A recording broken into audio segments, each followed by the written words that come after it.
જાનવી રકમ વાંચો. ઉદાહરણ નંબર 8.4 ઉદાહરણ નંબર 8.4 બેટા વાંચો. આકૃતિમાં દર્શાવ્યા મુજબ 8 ત્રિજ્યાના બે નિયમિત ઘન ગોળાઓના દળ m અને 4m છે અને તેમના કેન્દ્ર વચ્ચેનું અંતર 6r છે. એક મિનિટ હવે હું આકૃતિ દોર દઉં, રાઈટ? પછી આપણે સમજીએ. તો આપણી જોડે બે ઘોડાઓ આપ્યા છે, બંને ત્રિજ્યા કેવી આપી છે? સરખી, પણ બંનેના દળ કેવા આપ્યા છે? જુદા જુદા, રાઈટ? સારું, આ એક ઘોડો એક કહી દઈએ આપણે, આની ત્રિજ્યા કેટલી? 8. અને બીજો ઘોડો લઈ લઈએ આપણે, આની ત્રિજ્યા પણ કેટલી? 8. આનું દળ તમને કેટલું આપ્યું છે? આનું દળ m1 બરાબર m, અને આનું દળ m2 બરાબર 4m, રાઈટ? પોઝ કરતો બેટા. અને બે ઘોડાઓ વચ્ચેનું અંતર કેટલું આપેલું છે આપણને? 6r. દેખો અંતર ક્યાંથી માપવાનું આવે? એના સેન્ટર કેન્દ્રથી માપવાનું આવે, રાઈટ? તો આ કેટલું આપ્યું છે? 6 કેપિટલ r, રાઈટ? એક વાત પૂછું, આવું બની શકે ખરું? આ ઘોડાનું દળ, આ ઘોડાની ત્રિજ્યા r આપી છે, આ ઘોડાની ત્રિજ્યા પણ r આપી છે, પણ બંનેના દળ અલગ અલગ છે. આવું બની શકે ખરું? બની શકે. શું કહેવા માંગતા હશે? આની ઘનતા વધારે હશે. ખબર પડે છે? આની ઘનતા શું હશે? વધારે. ઓકે, તો ફરીથી આપણે એક વખત જોઈ લઈએ. આપણી જોડે બે ઘોડાઓ છે, m1 અને m2 દળના, અને બંને વચ્ચેનું અંતર શું આપ્યું છે? 6r. આગળ રકમ વાંચો તો. બંને ગોળાઓને સ્થિર જકડી રાખેલ છે. હા. કેપિટલ M દળના ગોળાની સપાટી પરથી સ્મોલ m દળનો એક પદાર્થ સીધો બીજા ગોળાના કેન્દ્ર તરફ ફેંકવામાં આવે છે. એક મિનિટ હવે અહીંયા ધ્યાન આપજો, બરોબર? મેં આ બંને ગોળાના કેન્દ્રને જોડતી રેખા બતાવી દીધી. એક m દળનો, એક સ્મોલ m દળનો એક પદાર્થ, રાઈટ? શું કહ્યું છે જોઈ લઈએ આપણે. સ્મોલ m દળનો એક પદાર્થ, આ ઘોડો એક છે, આ ઘોડો એક છે, આ ઘોડો બે છે. તો અહીંયાથી સ્મોલ m દળનો પદાર્થ એ કઈ જગ્યાએ છે? એ ઘોડા એકની સપાટી પર છે. આપણે અહીંયાથી સીધો ફેંકીએ છીએ. કઈ તરફ ફેંકીએ છીએ? ઘોડા બે તરફ ફેંકીએ છીએ. ઓકે, સ્મોલ m દળનો પદાર્થ એ ઘોડા એકની સપાટી પરથી ઘોડા બે તરફ ફેંકી રહ્યા છે. પછી આ પદાર્થ બીજા ગોળાની સપાટી પર પહોંચે તે માટે જરૂરી લઘુત્તમ ઝડપનું સૂત્ર મેળવો. જોરદાર પ્રશ્ન છે. આપણે આ જે સ્મોલ m દળનો પદાર્થ છે ને, એને આપણે ક્યાં મોકલવાનો છે? જે ઘોડો બે છે ને એની સપાટી પર મોકલવાનો છે. એની સપાટી પર મોકલવાનો છે. અને આ સપાટી પર મોકલવા માટે જરૂરી લઘુત્તમ ઝડપ શોધવાની છે. શું શોધવાનું છે? લઘુત્તમ ઝડપ. સ્ટુડન્ટ, મેં તમને હમણાં શીખવાડ્યું ને કે અહીંયા તટસ્થ બિંદુનો કોન્સેપ્ટ આવશે. કોનો કોન્સેપ્ટ આવશે? તટસ્થ બિંદુ. તટસ્થ બિંદુ કોને કહેવાય એ આપણે જોઈ લઈએ. તટસ્થ બિંદુ, તો આપણા કિસ્સામાં ધારો કે તટસ્થ બિંદુની વ્યાખ્યા આપણે આપી દઈએ તો આપણે ઘોડો 1 અને ઘોડો 2, તો ઘોડા 1 અને ઘોડા 2 ને જોડતી રેખા પરનું એવું બિંદુ કે જે જગ્યાએ, રાઈટ, આ પદાર્થ પર ધારો કે આવું કહી દઈએ આપણે એના, ઓકે, એમ કહી દઈએ. તો આ m દળના ઘોડા પર અથવા m દળના પદાર્થ પર ઘોડા 1 વડે લાગતું બળ અને ઘોડા 2 વડે લાગતું ગુરુત્વાકર્ષણ બળ કેવું હોય? સરખું. નોર્મલી અહીંયા તટસ્થ બિંદુ ક્યાં આવશે? જેનું દળ ઓછું છે એ તરફ આવશે, કારણ કે આ છે f ચલે છે 1/r². પેલો સૂર્ય અને અવકાશયાન પણ કોન્સેપ્ટ શીખવાડ્યો હતો મેં તમને, રાઈટ? જેનું દળ ઓછું હોય એની બાજુમાં તટસ્થ બિંદુ આવે. તો ધારો કે આપણે અહીંયા p બિંદુ છે અથવા અહીંયા n બિંદુ લઈ લઈએ, તો આપણે n બિંદુને શું કહી દઈએ? તટસ્થ બિંદુ કહી દઈએ. n બિંદુને શું કહી દઈએ આપણે? તટસ્થ બિંદુ, રાઈટ? તો તટસ્થ બિંદુ કઈ બાજુ આવશે? ઘોડા એક તરફ. ઓકે, તમને કહે કે અહીંયા તટસ્થ બિંદુનો કોન્સેપ્ટ કેમ આવશે? પહેલા તટસ્થ બિંદુ શું છે ખબર પડી ગઈ? તટસ્થ બિંદુ એટલે એવું બિંદુ કે જ્યાં આગળ ઘોડા 1 વડે લાગતું ગુરુત્વાકર્ષણ બળ અને ઘોડા 2 વડે લાગતું ગુરુત્વાકર્ષણ બળ કેવું હોય? સરખું. ઓકે, તટસ્થ બિંદુનો કોન્સેપ્ટ એટલા માટે આવશે કારણ કે આપણે આ જે m દળનો પદાર્થ છે અને આપણે કે એટલો બધો વેગ નથી આપવાનો કે એ ડાયરેક્ટલી સપાટી પર પહોંચે. આપણે તો જરૂરી લઘુત્તમ વેગ આપવાનો છે. આપણે શું કરવાનું છે? જરૂરી લઘુત્તમ વેગ આપવાનો છે. તો હું અહીંયા લખું છું એ, એટલે આપણે જરૂરી લઘુત્તમ વેગ આપવા માટે આપણે શું કરશું? ફક્ત ને ફક્ત આ ગોળાને આપણે સોરી આ m ધનના પદાર્થને આપણે એટલો જ m ધનના પદાર્થને આપણે એટલો જ વેગ આપીશું કે જેથી એ તટસ્થ બિંદુ તરફ પહોંચે. ખબર પડી ગઈ? કારણ કે એક વખત તટસ્થ બિંદુ તરફ પહોંચશે પછી ત્યાંથી તો ગોળા બેનું ગુરુત્વાકર્ષણ પણ એને સપાટી પર લાવી દેશે. સમજાય છે ને?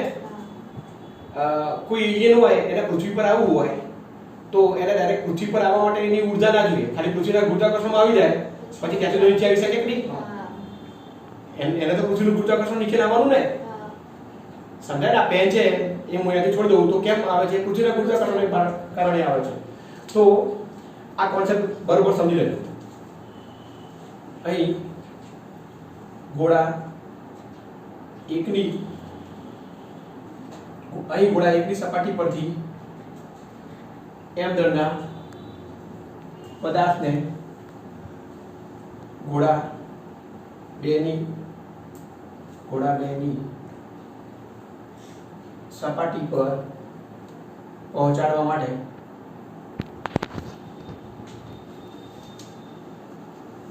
જરૂરી લઘુત્તમ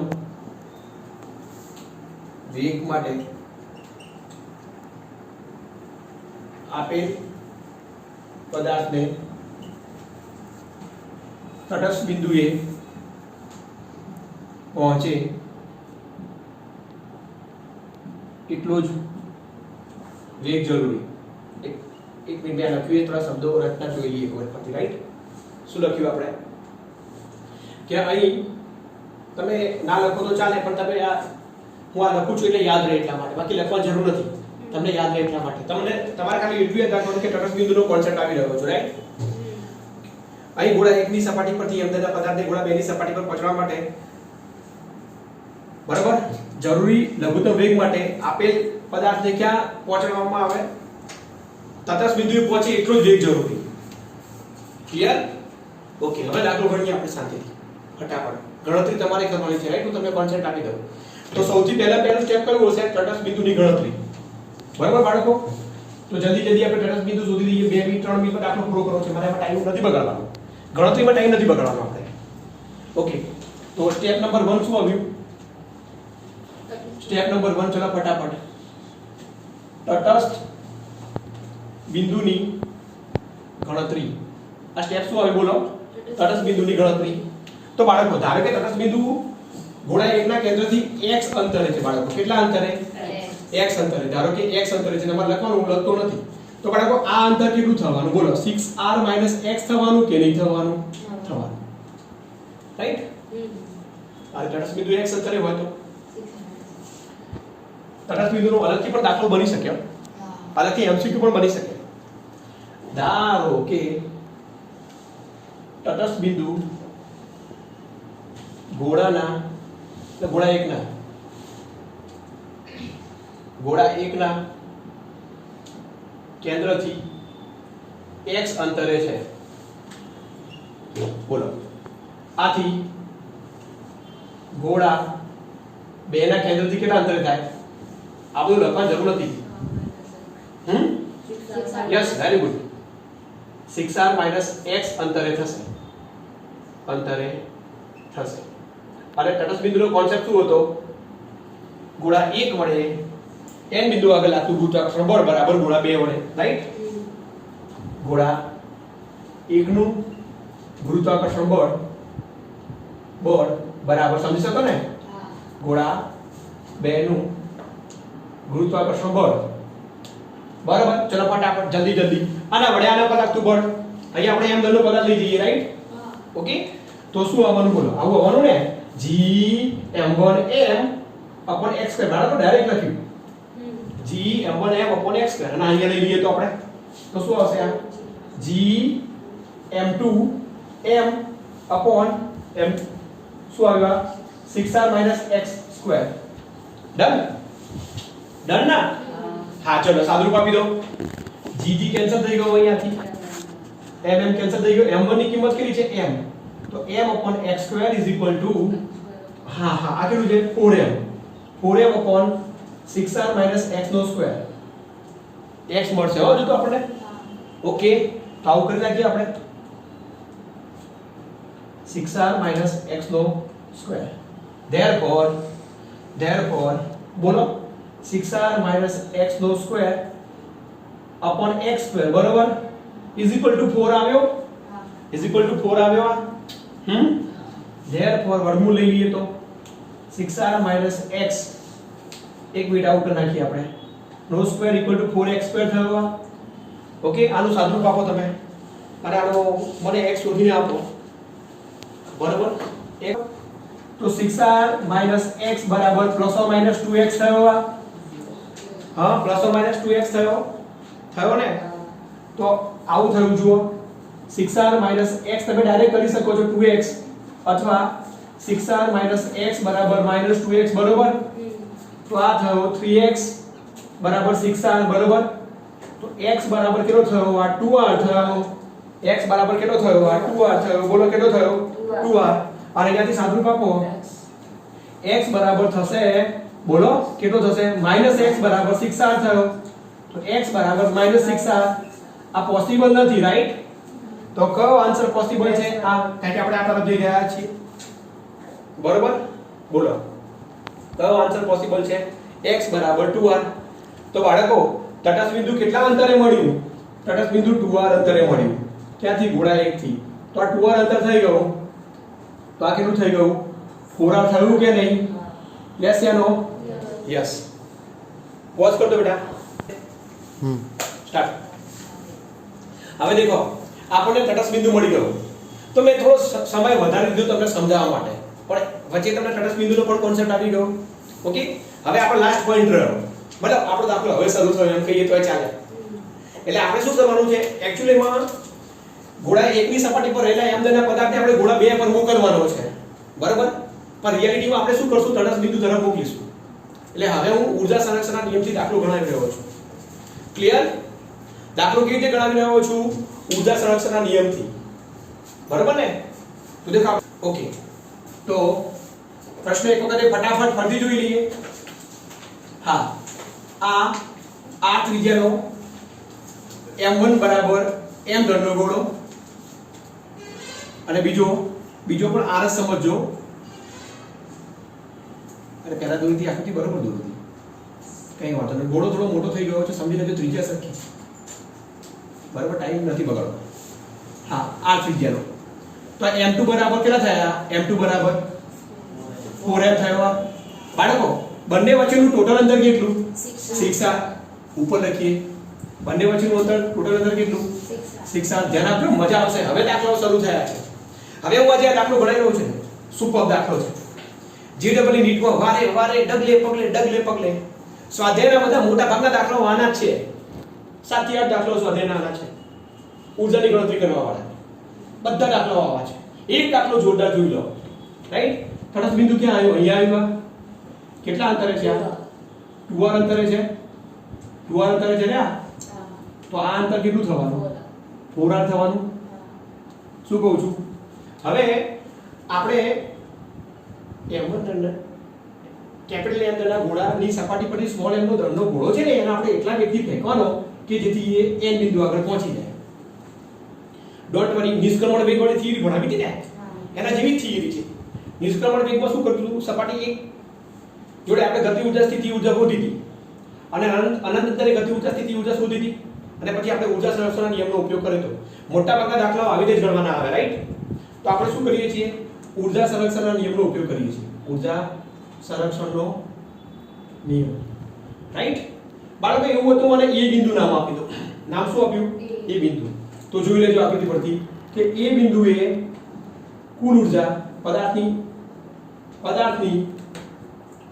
એ બિંદુએ કુલ ઊર્જા બરાબર ને બરાબર પદાર્થની n બિંદુએ હું ડાયરેક્ટ લખું જો હવે કુલ ઊર્જા તમારા શબ્દોમાં ના લખવું હોય બાળકો તો તમે અહીંયા આપણે Ea બરાબર En લખી શકો કે ના લખી શકો બરાબર ને ઓકે હવે જોઈ લેજો બરાબર અહીંયા Ea બરાબર En ઓકે તો અહીંયા ગતિ ઊર્જા લઈ લઈએ તો Ka પ્લસ Ua આવશે અને અહીંયા ગતિ ઊર્જા Kn પ્લસ Un આવશે હા કે ના ચલો દેખતા જઈએ આપણે અહીંયા ગતિ ઊર્જા લઈ લઈએ તો અહીંયા ગતિ ઊર્જા તો કેટલી આવશે હાફ mv² આવશે અહીંયા પાકું? હા. હવે અહીંયા સ્થિતિ ઊર્જામાં ધ્યાન આપજો, જોડી બનશે, જોડી. આના કારણે પણ સ્થિતિ ઊર્જા હશે અને આના કારણે પણ સ્થિતિ ઊર્જા હશે. અરે આ જે પદાર્થ છે એ બે જણના વિસ્તારમાં આવ્યો ને, તો બે સ્થિતિ ઊર્જા હશે, ધ્યાન આપજો. પહેલી સ્થિતિ ઊર્જા કોના કારણે? ગોળા એકને કારણે. તો સ્થિતિ ઊર્જાનું સૂત્ર શું આવ્યું બોલો? Gm અપન ત્રિજ્યા જેટલા અંતરે છે એટલે r. ડન? ડન. અને બીજી સ્થિતિ ઊર્જા કોના કારણે આવશે? ગોળા બેને કારણે આવશે. તો બીજી સ્થિતિ ઊર્જા શું હશે બોલો? -g.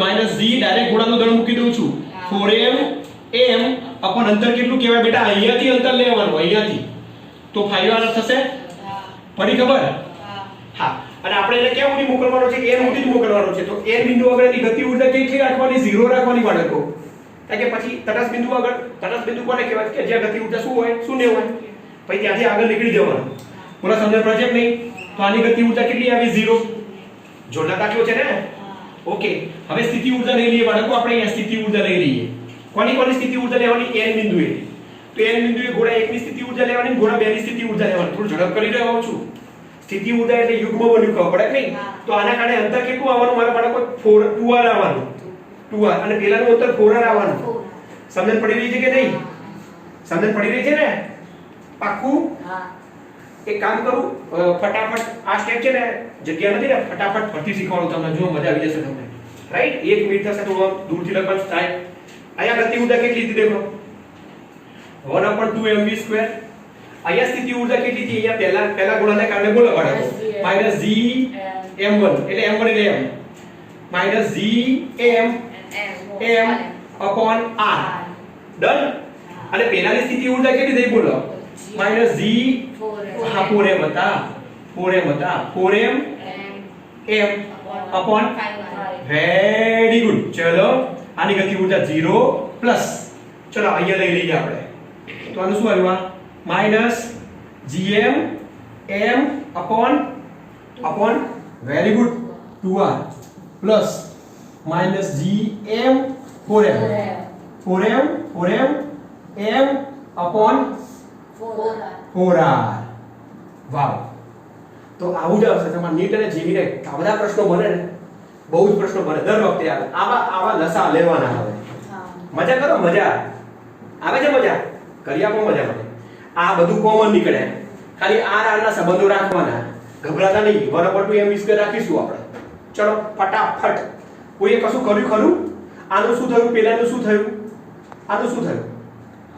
એક કામ કરું, એ બધા પીડીબાદ લઈ જાઓ બાળકો, બધા પીડીબાદ લઈ લો. કશું કોમન પણ લો, પછી લસામાં જોઈ લઈશું. હો દેખજો. હા 1/2mv² બાળકો. બધામાંથી g માઈનસ લઈ લઈને મજા રહેશે. હા અપન આ લઈ લીધું. દેખો બાળકો, માઈનસ લઈ લીધું. હો આનું દેખજો 1/2 આવી ગયું.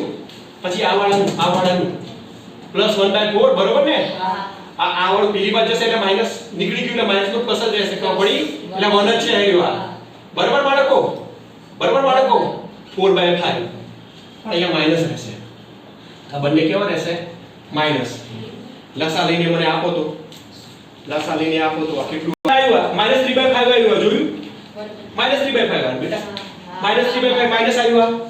વાહ, એટલું બધું અઘરું નથી. છેલ્લે જઈને સુખદ અંત આવ્યો. માઈનસ પ્લસ આવ્યા. તો 3gm 3/5 gm/r. એક એમ ઉડી ગયો. જોયો નજીક જ છીએ. ગભરાશો નહીં, હવે બહુ નજીક છીએ. તો v² બરાબર શું આવ્યું બોલો? 6/5 gm/r. ચલો અહીંયા તો પહોંચ્યા. બરાબર? જો આ 1 ઉડી ગયો હતો. -4 માંથી 1 ગયો તો 3 આવ્યો. Okay, done.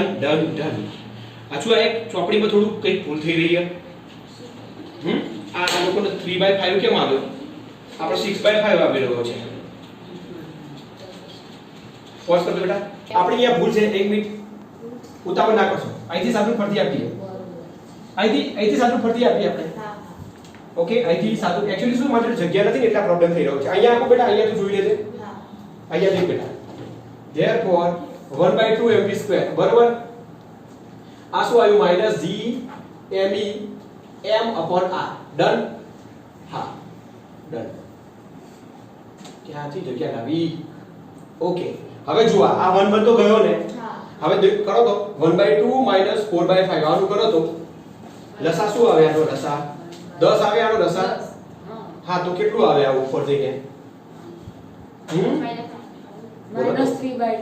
-3/10 પાક્કું ને પાક્કું ને સરસ લો -3/10 સરસ -3/10 આવ્યું ડન બરાબર તો હું અહીંયા બતાવી દઉં હા તો therefore 1/2 mv² બરાબર -3/10 એટલે પ્લસ થઈ ગયું આ 3/10 અને gm/r ડન m ઉડી ગયો તો v² બરાબર આવ્યો આ 3/5 gm/r ડન શું આવ્યો આ v² શું આવ્યો v². હવે v લઈએ તો v લઈએ તો આ આપણો આન્સર આવી ગયો √3 gm/r રાઈટ તો આપણો જવાબ આવી ગયો 5 રહી ગયો તો થાકી ગયા સર દાખલો ગણાવતા રાઈટ √3 gm/5 ડન મજાનો દાખલો છે બહુ તમે સ્વાધ્યાયના બધા મોસ્ટ ઓફ બધા દાખલાઓ છે એમાં આ જ કોન્સેપ્ટ આવશે તમે જુઓ અહીંયા સ્થિતિ ઊર્જાની જોડી આવી અહીંયા હતો તો આના કારણે સ્થિતિ ઊર્જા આવી ને આના કારણે સ્થિતિ ઊર્જા આવી ખબર પડી અહીંયા હતો તો આના કારણે સ્થિતિ ઊર્જા આવી અને આના કારણે સ્થિતિ ઊર્જા આવી આ તમે જ્યારે પણ સ્થિતિ ઊર્જાનું સાચું આપો ત્યારે આ જે પદો હોય એ કોમન લઈ લેવાના અને શાંતિથી લસા લેવાનું ઓકે આખો વિડિયો લઈ લે બેટા મસ્ત આખું બોર્ડ લઈ લે પછી બરાબર આપણે એક વાત કહું આવડા